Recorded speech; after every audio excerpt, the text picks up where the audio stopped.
And welcome back. Long time no see. So I'm in the midst of funnels right now, but I happen to be at Barnes & Noble, and these were on the shelf, and there was a 25% coupon.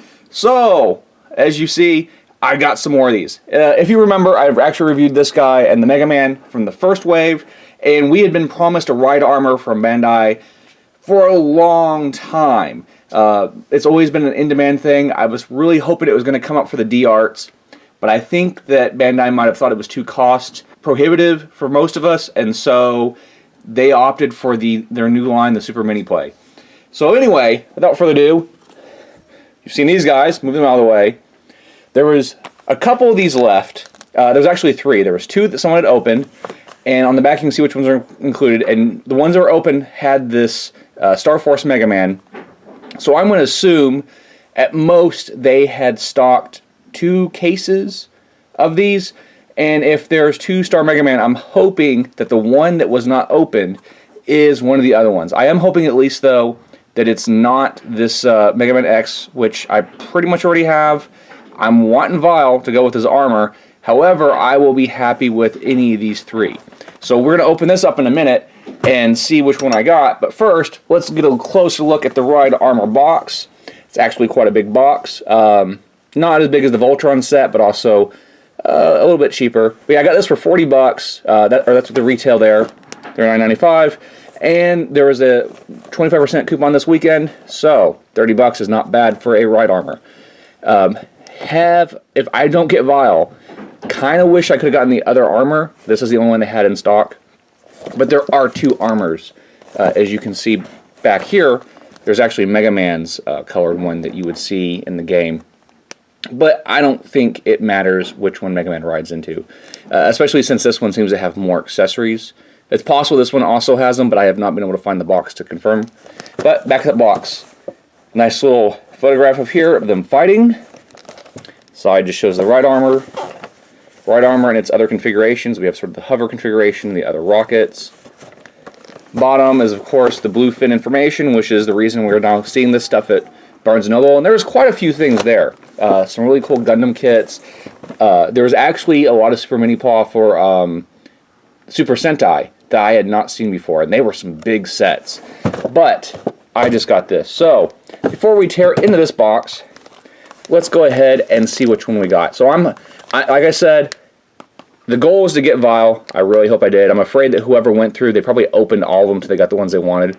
So they may have gotten all those. I also wouldn't mind having Super Mega Man. Mega Man 6 is the first Mega Man game I owned. Not the first that I played, but the first I owned. And I love the power-up armor that they had there. Now, Sentinel does make a version of that. Oh, and I see red. So it's going to either be these 2. And I got Cutman, which is still pretty cool, because now I have an opponent for a regular Mega Man. Did want Vile, but I will take it. And it looks like Cutman comes with the little helmet guy, and they call the helmet guy Metal, with 2 L's. So anyway, that's that.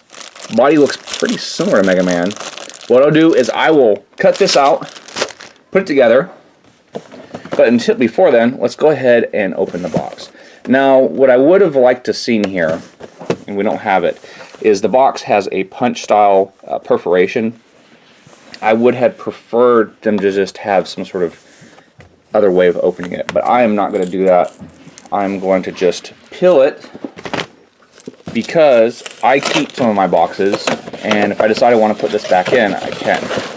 And so, like the Voltron kit and their other stuff, it comes with instructions, some stickers, and then we have all the parts.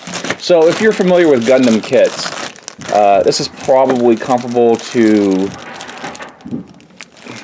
maybe as many. I wouldn't say as many stuff as you would see in a high grade kit, but maybe the 144 scale stuff. And so it kind of helps justify the price. So what I'm going to do, I'm going to go ahead and start cutting these out, and then be right back with the review. So here we have everything assembled. We have the Series 1 Mega Man and Mega Man X, and now the Series 2 Cutman. And since he's not the star of this episode, let's go ahead and get him out of the way real quick. Now, what we have here is essentially the same body as Mega Man. We have the same articulation, knees, hip, ankle, all that. Now, what we do have that's different is these hands. have different hands and a different head. So that leads me to think, now the reds might be slightly different, but if you were to get the red Mega Man from the blind box set, you could probably swap these hands and tools and give him a Cutsman color scheme. So if they keep doing this, there's a good chance that we might be able to have Mega Man and have them upgraded with the powers. But like I said, really the only thing that's different is the hands and the head. It's a nice head sculpt. I don't see any sprue issues or paint blotches or anything like that stands out. Neck articulation, waist articulation, shoulder on a ball joint. We have swivel at the bicep, bend at the bicep, hand rotation due to how they're configured. And of course the blade comes off and can be pegged in to the top of his head, which looks nice and sharp. The hand can be pretty expressive, but we've got the two hands here, and then we have the clear helmet guy accessory, hip ball joint, bend of the knee, and ankle ball joint. All in all, it's a pretty cool figure. It's simple, but it does the job. I think it's pretty neat that we're finally starting to get some of these, and maybe through this line we'll be able to get the entire Mega Wave. So let's go ahead and get this guy out of the way, and get this guy out of the way, so we can talk about this ride armor. So what I've got here is Mega Man X. I'll go ahead and put him in there. And you know what? This doesn't feel right. I bought this armor for Vile. I don't have Vile. Give me 1 second.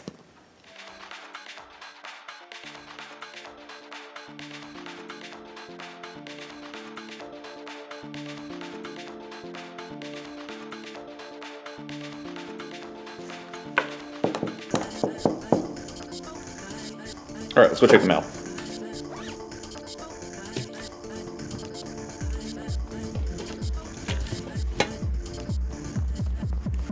And alright, now that the mail's arrived, we have our vial. And on here it actually says Bava, which is the Japanese name for it.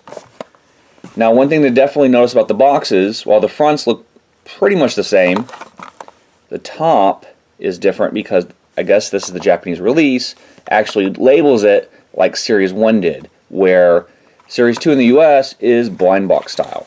As far as the boxes go, the rest looks pretty much the same, except more choking hazard warnings on the US version. But other than that, and a few other labels, bluefin distribution, they're pretty much the same box. So we know for sure that we're getting Vile now. So let's go ahead and get him out of the box, give him a quick look over, then we can move on to this ride armor. And after some quick assembly, we finally have Vile. Here's the accessories. We have, I'm not going to bother cutting these off because I'm not going to display them with these, but I'm going to show you what you have. We have a drink cup here, or glass of some sort of energy beverage or whatever it is a Reploid will drink.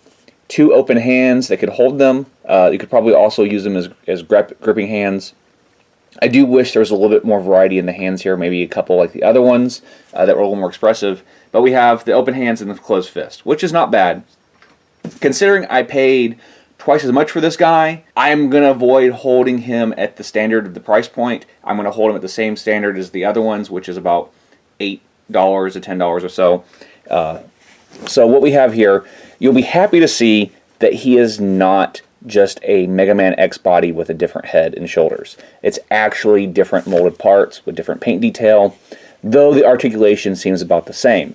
We have hip, knee, ankle, and there's some nice gold painted detail on here. This is actually probably the most detailed one of all of them, and the only glaring thing that really stands out are these sort of sprue marks here from the assembly process. You could probably clean those up, but they're not a huge deal, especially considering they're supposed to be a sub $10 figure. So then we go to the shoulders.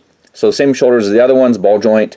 These are held on through fiction between the shoulder and the chest piece, so you can actually rotate these. That allows the gun to rotate, which we have the ammo clip plugged in. It's somewhat flexible, so you can rotate it and get the different angles, and the clip will stay in, which is nice. So of course the shoulder rotation, this arm seems to pop up pretty easily, but that's not a big deal. Elbow movement, wrist rotation because of the transformation or the assembly sequence, head rotation. That's a nice sculpted head with some detail on there. Instead of waist, I don't think there's any waist. Yeah, it doesn't seem like there's a waist. We have chest rotation. So right there. And it looks like that's already led to a little bit of a scuffing of the white paint under there. So just be careful when you're doing that. I may have just done that. I hadn't had a chance to inspect that before. So just be aware when you're adjusting it to avoid that piece. So he looks great with Mega Man. Great Nemesis here. And before we throw him in the right armor, here is the D-Arts version for comparison, which of course, if you're a fan of the figure, you should own that version because it is absolutely awesome. It is the version to get until Sentinel produces something. Now, with Vile out of the way, let's talk about this right armor. So with the right armor here, and one thing I like to talk about with any type of model kit is the amount of time involved in assembling it, because I feel like that's actually part of the experience and part of the purchase price. So you can really set aside 45 minutes to an hour for this guy if you don't do any painting. There's only a few stickers. We have a sticker here, of all places, and then on the thrusters. So very minimal stickers. All the plastic is colored. The one thing I'll say about the assembly, I think the part design is really well thought out to give it the nice color and contrast. However, I think some of the sprue placement was a little bit amateur considering what Bandai is normally known for. For example, if you've seen the Voltron kit, which I did a review on not long ago, this kit isn't as well thought out as the Voltron kit is as far as cutting sprues. So of course you'll see here we have some sprue marks cut there. That's something you can take the time and gently sand off, and if you're going to paint it, of course it will look better. But it's one of those things you have to consider that it is something if you're just going to build the kit, you're just going to have to live with. Not a horrible deal, not a deal breaker for me, however, something just for you all to be aware of when you're purchasing this sort of kit. So the right armor here, there's actually a decent bit of joints and articulation designed into the foot and ankle, but once you put this armor on, it almost becomes non-existent. You have a little bit of movement like that, a little bit of knee movement, but for the most part, it's mostly going to stand. I mean, you could kind of stance out the legs a little bit, get a little bit of twist, just to make it a little bit more dynamic. Not a whole lot you can do there. We have rotation of the waist, makes great for some dynamic punching. You can rear back and punch. This is held in on these two clips here. And of course that's a ball joint. So I have a ball joint in the shoulder. Some rotation there. Rotation in the wrist. It's fairly well enough articulated, though this piece does keep wanting to pop off. Seemed to hold on better before, but it's for what you're getting, especially since I had used the coupon, it's a pretty good deal. When you compare it to the likes of the Voltron kit is essentially 50% more suggested retail. You get a lot more kit for that amount of money. I think if this was just 25% more expensive and they added a few other features, it would have been nice. I will get to that in a second. I will talk about the accessories first before I do. So for the accessories, we have a set of shoulder armor replacement, 2 cannons, and a hover pack. So I believe these are really meant for the other right armor if you get the Mega Man colored one. But they do work on here because I'm assuming that they're the same base, more or less. So the thruster just goes on there. This comes out at the ball socket. And then you can put the cannon on there. And that's a really nice little addition. I think that's pretty cool. And then the shoulder, as you've seen fall off, just pops off. But these actually hold on differently. These have a little notch here that go over this rather than those 2 pegs. And just pops on. The shoulder plastic on these is really thin. I feel like you need to be careful when you're assembling it. You might end up with some stress marks or something. But so far it's held up. I think these are going to be a little bit more durable. They're a heavier plastic. And the way they connect is a little bit more secure. But that just gives you an idea of what you get. If you're only going to get this armor, I've actually, or even just the Mega Man one, I've seen just these parts popping up on eBay since they're not probably intended for this mech. So that's always an option. But then again, if you order this from Japan, you can order it as a set and get both right armors. So it's really just a matter of how you want to collect it and which mode you're going to go for. But I'm probably going to keep him in standard Vile mech configuration. And on that note, with the accessories that we got, while they're neat, I do feel like one very important accessory was left out. Something that I think would have been essential to this. And that is, so we have Vile here, and he just sits in there. There's no pegs inside. It's just rests. So it looks pretty sharp. We've got our Mega Man X. I think if they provided us with an open hand that could hold the figures, that would have been awesome. It didn't have to be articulated, just, you know, optional finger parts that could be snapped on that would allow it for holding Mega Man. You could recreate that iconic scene, I believe from Mega Man X1, would have been awesome. That is my biggest gripe. For all the nice little things it has, the price point, the play factor, the aesthetic, and the fact that I have a ride armor finally in my house after, I don't know, it's been 30 years, 25 years, however long it's been too long. I finally have a ride armor. I do feel like that should have been something they considered. Now, I don't know if the D-Arts line is dead as far as the Mega Man stuff goes. I don't know if it's going to continue. I would love for them to produce the ride armor in that scale. I believe there were some prototypes that popped up at a couple of toy fairs years ago. However, if this is all we're going to get, I think this is a pretty good find. Even if you don't get any of the other figures, if you just get it for the Vile and the ride armor, I think it's something really to consider if you're a big Mega Man fan like I am. So anyway, let us know in the comments below if you think this Mega Man series is worthy of your collection. Make sure you like and subscribe, and we'll see you all next time.